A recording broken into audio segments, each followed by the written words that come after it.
Thanks for coming on the mechanics of transportation. Let's start with the very basics. Introduce yourself and tell me where you are in terms of where you work and what your title is there.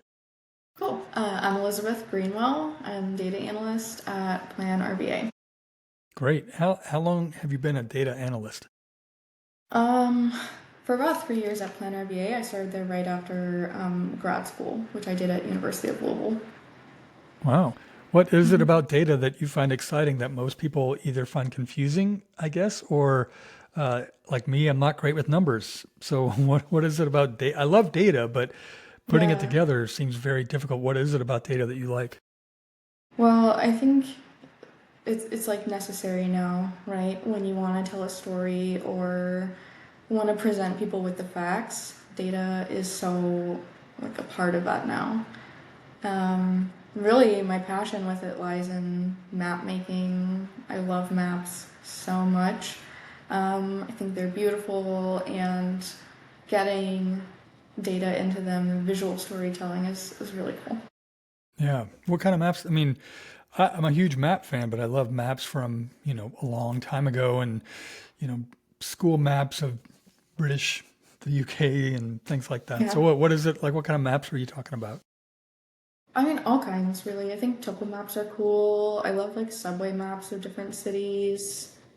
Um, all kinds of apps for like walking, biking, places you might go. There's no limit to what can be mapped. Yeah. Yeah. Well, we could nerd out about maps because I think they're really cool as well. But I want to talk to you about this thing that Plan RVA launched a little while ago, which you could tell me when it was launched, called Near Miss. It's a near miss dashboard. So tell me what this is all about. What is a near? Well, I know what a near miss is, and I'm sure other people do. But for those who may not know what a near miss is, what is a near miss, and tell me about this dashboard. Yeah, so usually in safety planning and like especially in occupational safety, a near miss is any event that does not result in an injury but could have. So for transportation planning, what we're really looking at is those events that are unreported to the police. Something nearly happened or could have happened but didn't. So the near miss dashboard is really a public engagement tool for safety in the region to crowdsource those near miss events and particularly for bike and pedestrian transportation. Um, Near miss really isn't like a car specific thing, right? Almost all the time when you have those, you're legally supposed to report your collisions to the police. But a lot of times for people who are biking, you're left at an unreported event. Right. So many bikers, myself included, have a car that swoops by too close, and it may not necessarily be because of the driver necessarily. It could be because of bad infrastructure, right? Yeah, definitely. So what do you find in terms of on that topic, what are you finding? I mean, well, we'll back up. So on the near miss, what if I were to do a near miss, what does it look like and what can people like what can they put on there? Sure. So it's going to ask you like how you were traveling. Well, you place a pin on the map and it's going to ask you, how were you traveling? Were you walking, biking, wheelchair, on a scooter, micromobility device, e-bike? Was it a near miss, a collision, or did you like witness this? We allow witness on this. And then some of the checkboxes that you would see highlight unsafe behaviors or unsafe conditions of the environment. So behaviors are like the car is approaching or passing too closely, a car is making an improper right on red or failing to yield to the pedestrian or cyclist, pedestrian doing a mid-block crossing, that's a problem as well. And unsafe conditions are like there's not enough time to cross the street on the pedestrian signal, there's poor visibility due to items blocking the signage or poor sight lines, loose gravel, those kinds of things might be conditions. Yeah, so, a pothole that's been there forever that hasn't been fixed. The sidewalk is Mm, crumbling. I can't get across in my wheelchair. yeah. Things of that nature. Okay, so they fill it out. Is there also a spot for them? like a commentary box? Because I imagine that we have people out there that are both drivers and cyclists and pedestrians. I'm sure they probably get fed up, and if they have the space to write a diatribe of something, they would say, "Oh, just blah blah blah blah blah." So is there a spot for them to vent, or is it strictly just for data? Yeah. Clicking off boxes. There is a space for people to fill us in on any extra details about the event. It's limited to 50 characters, right? It's like, I want to collect data that captures a lot of experiences, but maybe isn't so unique that we wouldn't find like measurable trends within the data that we're getting. Um, I've heard back that people want more than 50 characters, right? People in the community want a space where they feel like they're venting about their experiences, which this totally can be, right? If this is where you want to feel seen and heard, we're looking at it. We hear you. But there is that space to comment and tell I, us a little bit more about it.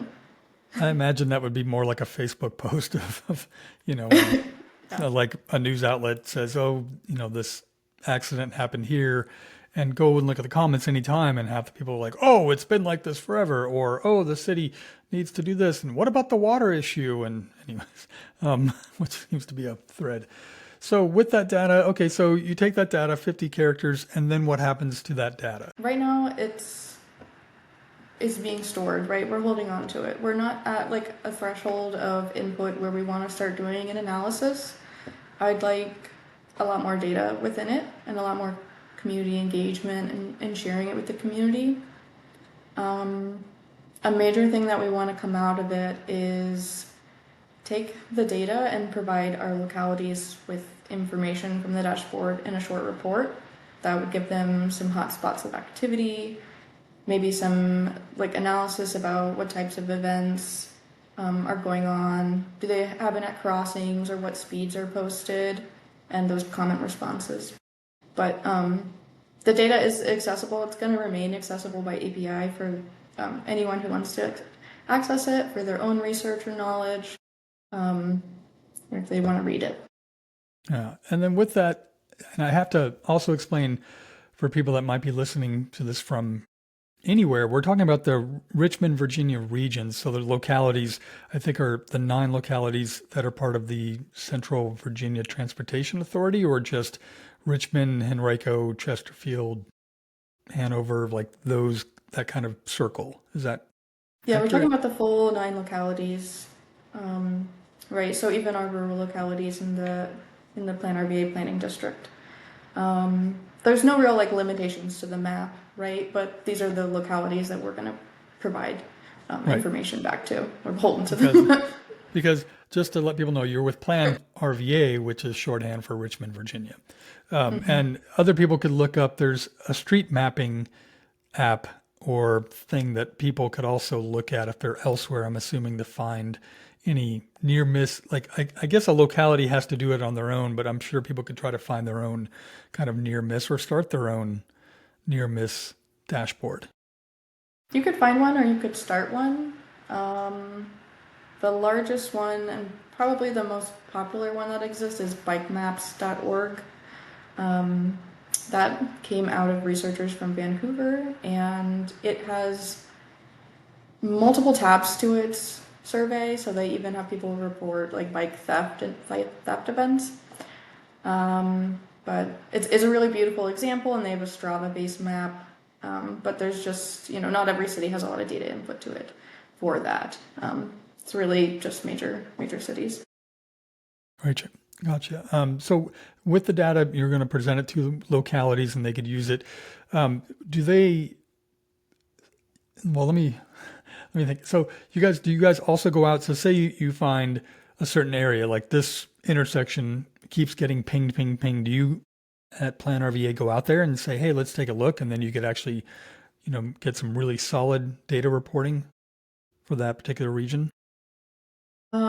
We certainly could if we were at a level of data where we felt like we were getting some trends to do analysis on. Right now we have 184 responses, which feels like a lot considering it went live in March, but I think we could get a lot more before we start getting into analysis with the data. Yeah. Yeah. And then I'm assuming localities too maybe need to take it with a grain of salt. Like you want to have the data, we expect data to be accurate, but to officials need to kind of take it with a grain of salt and saying, well, every Tom, Dick, and Harry is going to post on here, so we don't know. I mean, the point is to get infrastructure fixed, right, and taken care of, right? Right. So we wouldn't know if it was like just the same person doing it again and again and again. It's totally anonymous. So we wouldn't know if it's like a big variety of users or if we're just getting like the same three cyclists again and again and again. Right, because Yeah, maybe that's they're getting true. frustrated. Maybe they're getting frustrated with not getting any help from city or county officials. So, Yeah. anything else about the dashboard that people need to know about? Just it's easy to get to. I mean, it's nearmiss.planrva.org to get on there. But what else? What else do you guys hope to do with this later on? I mean, it started in March, as you mentioned. Mhm. What else are you hoping for? With the data, another thing that I want to do with it is, analyze it with bike and pedestrian count data. So that would give us a really clear picture of risk per road segment, right? Like you were saying, what if it's just some guy hitting the same intersection again?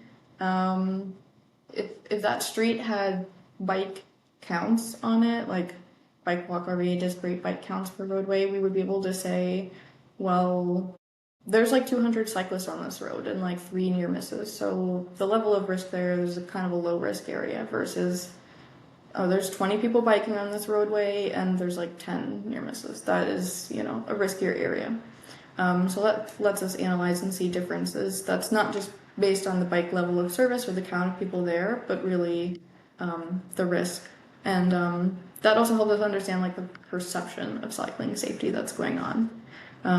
If you're biking and you have a near miss, you're like, I don't want to go on that road again, right? You're like, I'm going to avoid that and not do that again, or you might not bike again at all. So it's different than crash data. That's you might have near miss events impact the way people feel about space kind of the same way. Yeah. And again, Um, go ahead. Oh, go ahead. sorry.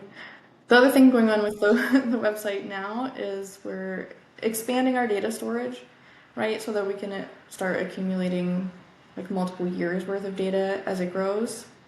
Um, I'm working on the dashboard page to have a heat map, better map pop-ups on the existing map so that users can like see those comments about the events recorded as they interact with the map. Yeah. And I was going to say, just to reiterate, it's not just strictly for cyclists. It's pedestrians, people using any type of transportation that have a near miss. I know a lot of times, speaking of comments that people make, I think you know they think that cyclists are the only ones who have issues with things or cause the problem. So it's really just it's for anyone who has kind of a near miss because we want to I think adhere to Vision Zero and try to get to no accidents and no near misses if we can. And so the more data, the better. Yeah, some localities I've seen call their near miss dashboards like their Vision Zero survey or their Vision Zero dashboard page. So it's very, very much a part of the community's Vision Zero effort. Yeah. And I think people listening to should check out, if their city or county has a Vision Zero program or a Vision Zero dashboard. I know in Richmond, they have their dashboard, which is filled with, crash data from the past, I don't know, 5 or 6 years or maybe more now in terms of, if it was speed involved, a pedestrian, a cyclist, a death, and you could formulate it in a way that you can get the data that you need. I've used it several times for different stories based in Richmond on traffic fatalities. And I think they just added a speed indicator there too for people that want to go check that out. But if you don't have one, you should check with your city to get them to put it up. So, Emily, anything other things that I missed or that you want to mention about it? It's still early on, so these are like extremely initial results. But a big thing that we've heard back is poor sight lines and poor visibility. So that has a high count on the responses. Hmm. So people don't feel seen, and that limits how safe they feel in a space, or they don't feel they're able to see enough to make decisions in the moment for their safety. So that's an interesting early takeaway. Well, that's a great. One of the questions I should have asked, like, what's the one you're seeing the most? And it's poor visibility and Yeah. those sight lines.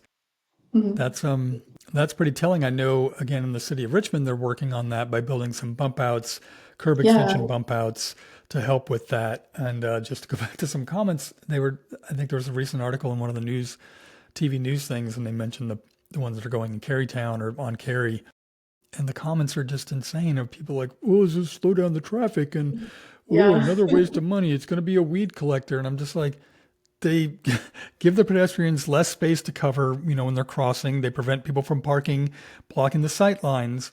Anyways, Mhm. I'm a Yeah. zealot when I want transportation safety. Mhm. Well, cool.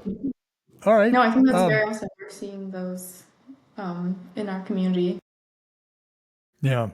Well, that's another thing I think that, with the data that you're collecting, you could present to other counties other than Richmond, which seems to be doing a lot in terms of updating their infrastructure. You could take it to the nearby counties if you start seeing these comments and saying, hey, you know what, at this particular intersection or area, we're getting a lot of comments of people saying the sight lines are bad. Maybe it's just a tree that needs to be trimmed or, who knows? Yeah.